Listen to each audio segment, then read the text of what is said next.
Passion Age Media Communications Limited, producers of Passion TV and G, in collaboration with Ministry of Information and Strategy, Akwa Ibom State, presents Chronicles of the Completion Agenda of Governor Udom Emmanuel. You don't know it till we tell you.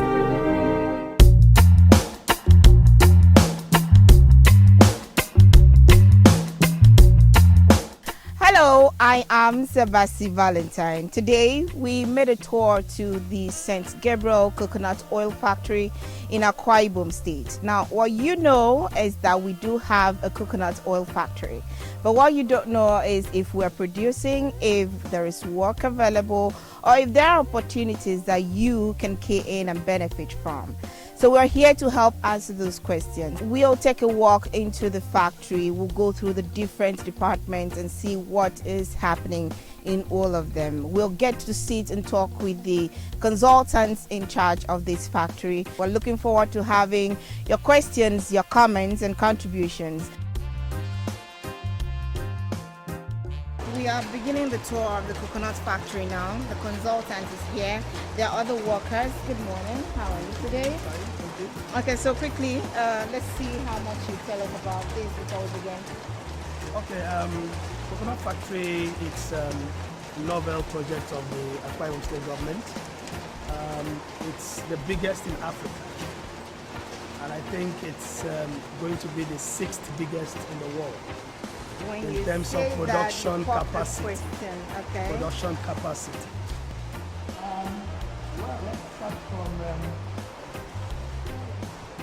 this section of the building. This is where we have the offices, as you can see. Okay. The offices are for the production managers, those who will run the activities in the factory.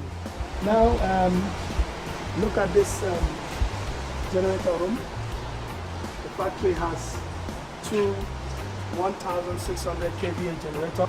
The generator room is it's so configured, even with aesthetics, so that even when the generators are running, there's no noise. It's not going to have any effect on the hearing of the people in the factory, because in the factory like this, a lot of noise, people could have hearing problems later on after many years. Right. So this is called a fire suppression system.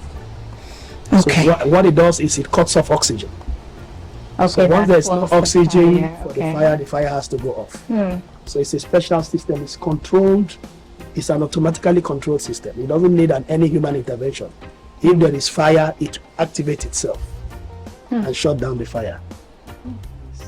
It's a separate generator for complete standby operation in this room. Why we do this is because the factory is supposed to run a 24-hour shift. Okay, so we don't want a situation where there is a breakdown of one engine and then another one and another one. We make sure that we keep one generator completely off, except the other two generators have a problem. Let me just walk you to where the entire production process begins. If you look up the roofing structure here, all the entire structural members of this roof, there is no welding anywhere. No welding. Yes, it's a special kind of wood. It's called a space frame. Space frame. Yes. All you're seeing are just bolted members joined together. That's safe. Yes, very safe. This is where our production begins. Normally, what is this place called? This is the nut preparation section. So, trolley bringing the coconuts will back up here. Then they will take the coconuts and put them in here. This will take the coconuts up and drop them into the bin. This is what we call a counter. Okay. A coconut counter. So it has an optometric device at the top. As the coconut goes up, it counts the coconuts. Okay. So it tells the factory managers how many coconuts are prepared and used every day or per time. So normally the coconuts will go into the distribution conveyor. Okay, that's a conveyor belt. Okay. Okay. Now,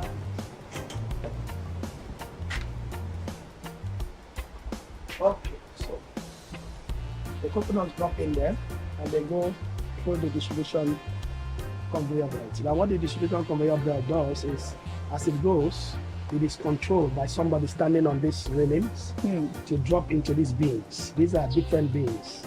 Okay. 1, 2, 3, 4, 5, and it goes like that. Now you see why we say this, it's going to be one of the biggest employers of labor in Akwa Ibom State. How so? Because first of all, you have people controlling the supply of coconut. We can't count them. There will be many people working in many coconut farms, bringing coconut to this place. The factory will be open to supply from coconut from so many vendors. Okay. We're going to have a lot of people who are going to be involved in what we call logistics supply, okay, to the factory. Now, when it gets to the factory, when it gets here, we start with the people who sort out the coconuts. Okay. We put it in the counter. Then we come to the people who are in the distribution conveyor systems up there. Okay. Then you come to the people who will sit here. Okay. Now, what happens is, first of all, when the coconut gets out of this way, it drops over on the other side. Okay, where we have the machines that are turning. Those machines are to crack the coconut shells. Okay, so what would you have people, they will just hold, you can see the machines over there. Be collecting. They will just hold the coconut in front, and it's those teeth will be knocking the coconut. 24 people, 24, that's 48 people. Okay, add with all the people who are bringing it in for them. Maybe that will get to about 60 or 70 people. Add with another 48 people who are going to sit here each bin. Okay, that's maybe getting to 120 people we're counting now. 24 times 4 is 96 already. The people who are bringing the preparation, maybe about 20 something people. That's about 120 people. Yes, already here. At a time. And how many times? It's three times a day, 3 phases, 3 shifts a day. Can the shift that works in the first round continue? No. Okay, so it's 8 hours. After 8 hours, we can't let you continue working because of the machines. For safety reasons. 120 times 3. Times 3. That's 360. 360 per day. Just this section. Just in this section. Yes. All right. Normally, when they break the coconut shells, they will shoot them into this conveyor belt. Okay. This conveyor belt will bring the coconut shells into this conveyor belt and take it out. So when they break the coconut and it comes to this, these things will look like grinders. They are what we call pre-cutters. So they'll cut the coconuts into smaller pieces, and it goes to that table. That's an inspection table. We don't want the pieces of the shell, so some people will be there to check. Okay. Before it goes into that conveyor system to the next section. It comes to this tank. This is a buffer tank.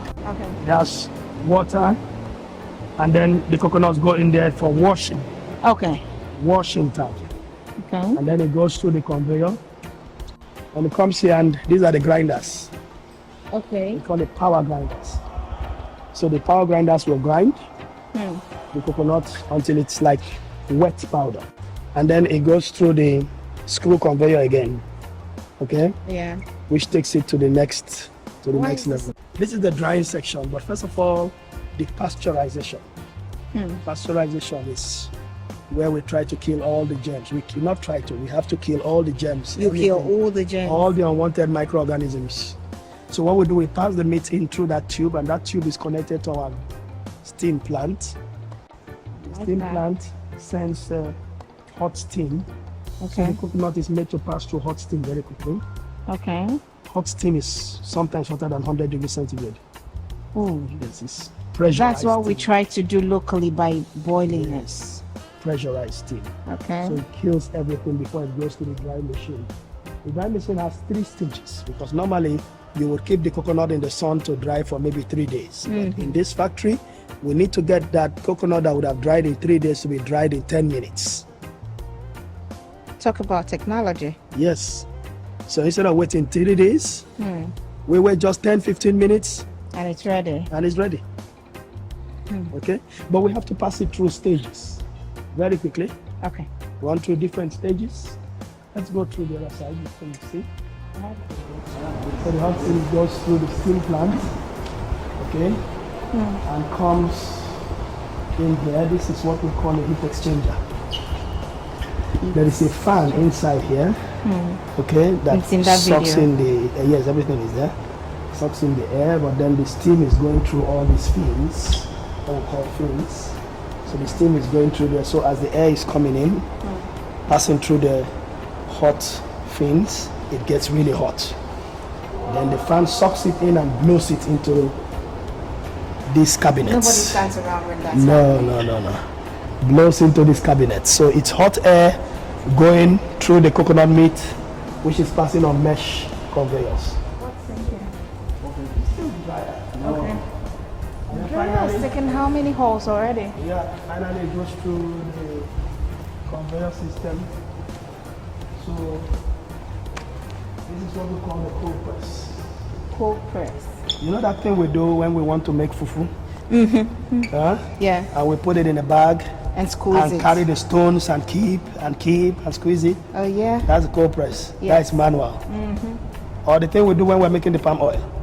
We're turning. Yeah. These machines will take the dry powder and squeeze the oil out. Like really squeeze the oil. And then of course the oil will be stored here temporarily. After the oil is squeezed out, it's kept here temporarily, then it goes to the filter. And after the filtration, it is checked for quality. And then after that, it's stored here for packaging. And then from here, it goes into the drums. And then when we have done that, the entire of the rest of it, come and see. Now you showed us that this is the cold press. Yes, cold press. What about the other one? Which one? The one that's boiled. You don't do that? No, we don't do that. Okay. This So place, it's cold this place press. is just a cold press oil extraction factory. So what That's why differentiates- it's called virgin. Virgin means there is no change to the physical, biological, or chemical properties of the coconut oil from the beginning to the end. It's purely the coconut oil as it is in the coconut made by God. No alteration of any kind. No heat applied. No heat applied, no change in any of the physical parameters or chemical parameters or biological parameters. It's fresh. Emphasis And on it's that. so good for health. We did, as you can see, This is beautiful. pure white. I want to feel that. Can I? Okay. Oh, And it's edited. it's what?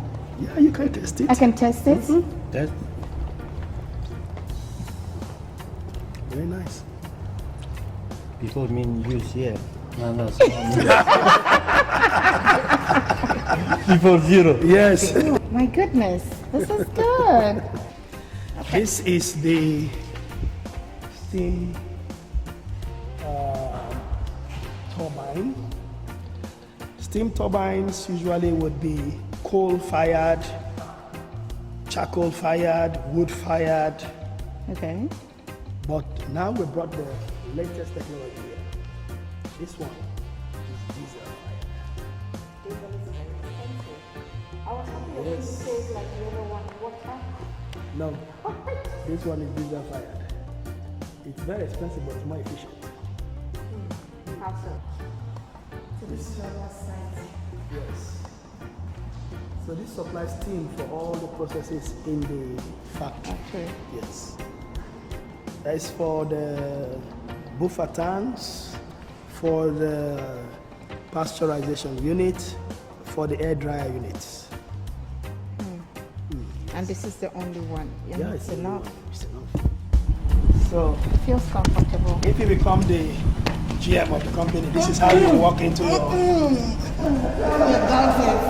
Oh, look at that. Yes, we create a very beautiful.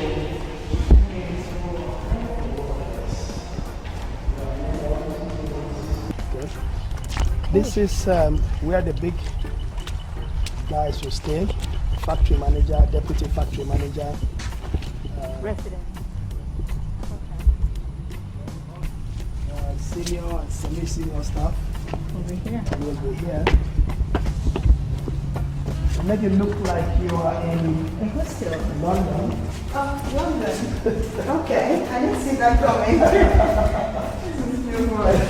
Let's act an action movie here. Don't try it.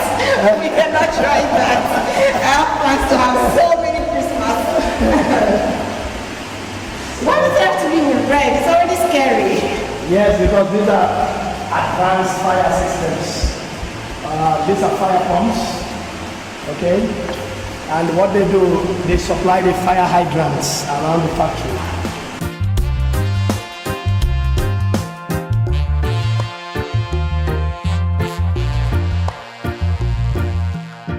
The concept of a coconut factory was visualized first by His Excellency, the Governor Udom Emmanuel.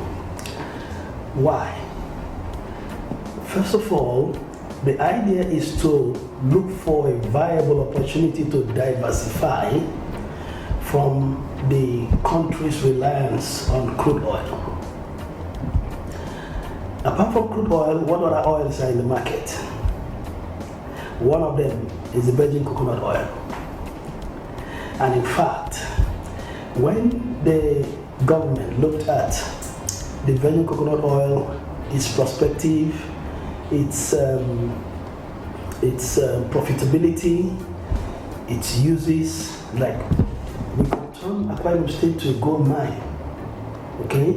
We could produce virgin coconut oil and sell to the world, but then we need a factory to produce it.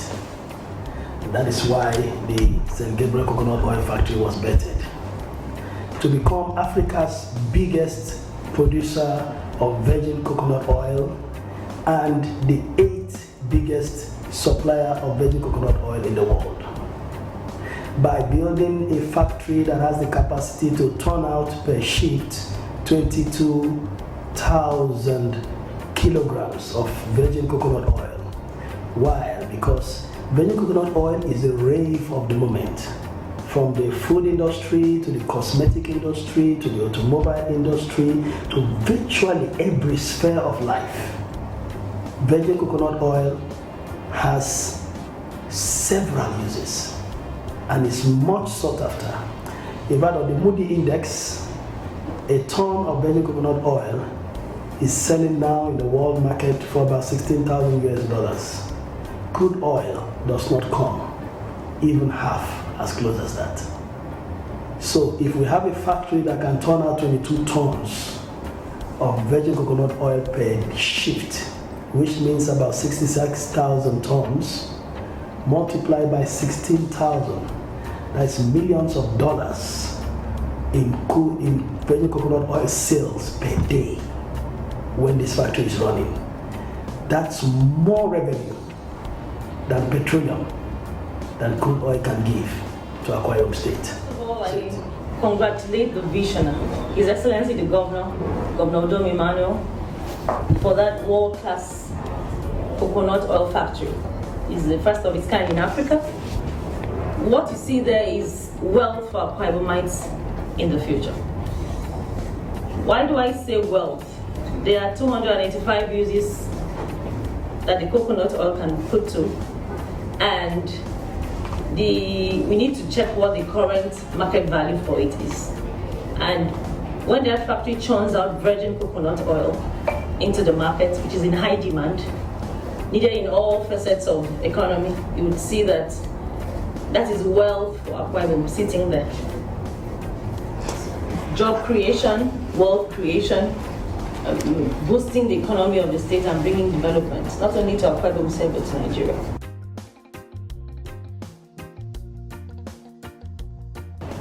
To have a factory sited in your community is a big one in terms of economic viability, in terms of influx of people who will come to work from all over Akwa Ibom and even probably all over Nigeria, maybe from the world. First of all, your local businesses will benefit because the people who will work here will live here, will eat here, will stay here. Okay? So all your local businesses will receive a boost from the hundreds and thousands of people who will come to this factory. Okay, for example, The people who will come to bring the raw materials, there will be traders. The people who will take the finished products, there will be tankers. They will all have something to do here in the community. The community outside the factory will benefit so much, because anywhere there is a factory, there is a lot of economic activities, around that area. Then, of course, they will have some quota for employment. We know that. The factory needs people who are skilled to operate the machines, who are skilled to run the factory. Okay? Okay. These people, we need to have experience. We have three kinds of workers we're going to have here. We're going to have unskilled workers, we are going to have semi-skilled workers, and we're going to have what I may call super skilled workers. Okay? Now the unskilled workers, of course, we're not going to look outside for that. Okay? The gardeners, the cleaners, we're not going to look outside for that. We're going to do indoor, in-house. Okay? The semi-skilled workers are the ones who will be trained, the machine operators. Okay? We're going to have a quota for the immediate communities. Definitely. We're already doing that. All the test run, almost 70% of the people doing the test run are from the immediate communities. And the super skilled workers? I mean, the semi-skilled workers are like the main operators of the machines. They are the ones who are going to have the number. Okay, they're going to be maybe 200 people. And already from the test run we're doing, like 70% of them are from the immediate communities. Of course, we're not going to look at just the immediate communities. This is Akwa Ibom State. I mean, we're looking at Akwa Ibom State as a whole. In fact, 99.5% of them were Akwa Ibom people. Okay? Now for the super skilled workers, I'm talking about the factory manager. Okay? This is not people you're going to train. These are people you're going to have 10 years experience, 15 years experience. You can't just wake up and train somebody to have that kind of experience. Okay. For example, we might have an Indian factory manager. Okay? Yes, because in India they have these factories.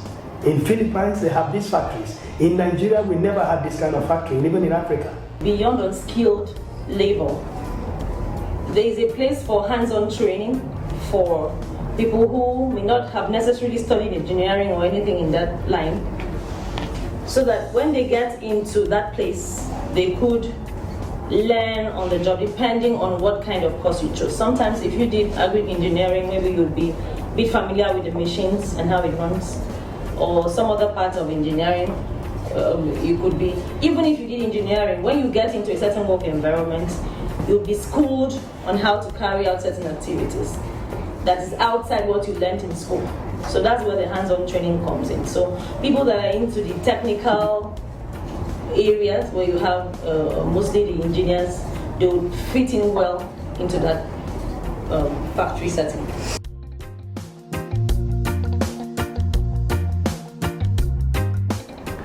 Okay, last I checked, I've had this question come up over and over again, like where are the raw materials? Where will you get the coconut? It's a scam. Where is the coconut? Well, I would invite everybody to visit the World Wide Web. On the internet, go and find out the world's highest producers of coconut. Don't be surprised, you'll see Nigeria. Nigeria is among the first 15 countries in the world with the highest production of agricultural output of coconut. Surprise! There is a coconut tree almost at the turn of your eye anywhere in Nigeria. Anywhere in Nigeria. Now, we have a dedicated plantation cutting across 3 local governments. Almost 1 million trees planted. Each of these trees can give us 66 coconut yields per harvest season. And the coconut harvest season is 4 times a year. So 66 times 1 million trees. Initially, our target is 2 million. 66 million coconuts, 4 times a year. That's almost 300 million coconuts from this plantation alone. Now there's a new plantation in the Onur Kumral axis, and now the state government is saying plantation, little plantation in every school, everywhere. In the next 3-4 years, Akwa Ibom State alone will produce enough coconut for this factory. But until we get there, we will get coconut from all over Nigeria. Our plantations have recently been adjudged to be the best in Nigeria by the Nigerian Agricultural Quarantine Services. His Excellency is intending on opening more plantations. We're going to have outdoor scheme, and then all those are geared. And now we planted coconuts in schools, secondary schools, primary schools, all geared towards feeding that factory with the raw material that it requires. And we've had plantations in Mbo, Isinobolo, and in Okobo, in Isinobolo, in Ikot Akpan, in Enin. So we are intending on opening up more. So before that kind of factory is set up, there are plans on the ground as to how raw materials will be assessed to be able to feed the factory.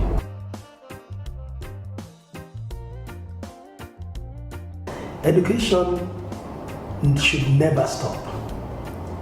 Keep learning, keep getting certifications. Okay, now the world is a global internet community.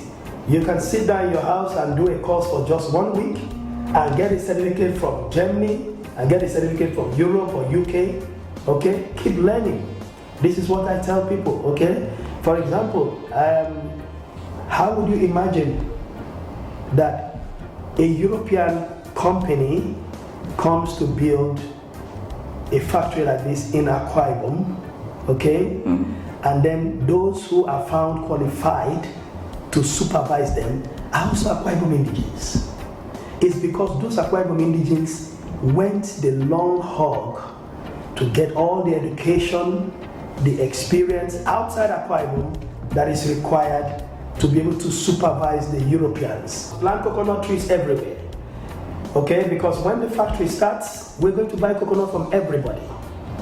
We're going to buy from everybody. So plant coconut trees everywhere. Or if you're a vendor, you are a supplier, begin to make look for where you can buy. Go to other states, go to all over Nigeria. Get where you can get it today, because you're going to bring them in trailers, you're going to bring them in lorries, and we're going to buy all of them. So this is business for some people sitting down at home. Don't sit down at home anymore. Go and look for where you can buy coconuts and supply to St. Gabriel Coconut Factory and make money for yourself, make a living. Are you going to find ways to benefit from this edifice, or you will sit by the sidelines and look for holes to pick? I don't know which side you belong, but from where I stand, I'll be looking for a way to supply coconuts to this place, because I like to make that money. Now, what do you say? We're open for your questions, contributions, and inquiries as far as this production, as far as this edifice, as far as this factory is concerned. Thank you for joining us. Thank you for having been here with us. This is a production of the Ministry of Information and Strategy in collaboration with Passion Age Media Communications Limited. I am Mr. Valentine.